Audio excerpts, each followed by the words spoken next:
Sukkur civil अस्पताल में सालन का कम कंदड़ कचन मुलाजमन पारा पघारूं न मिलण ऐं मुलाज़मत में मुस्तकिल न करण खिलाफ सिविल अस्पताल जी ओपीडी ब्लॉक ॿाहिरां मुतालबनि जी मञता लाइ एतिजाजी मुज़ाहिरो।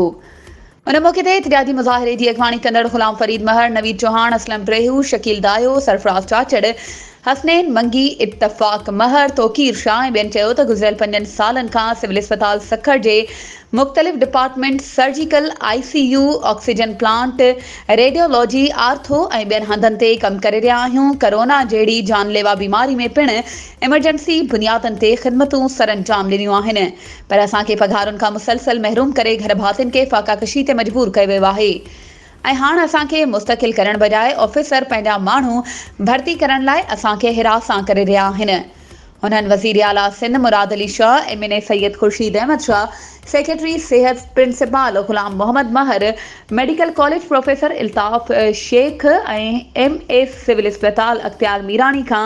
घुर कई त फौरी तौर कचन मुलाज़मन खे मुस्तकिल करे रहियल पघारूं जारी करे मुलाज़मन में फैलियल बेचैनी ख़त्म करे इंसाफ़ फराहम कयो वञे। वधीक ख़बरुनि ऐं अपडेट्स जे लाइ असांजे चैनल खे सब्सक्राइब कयो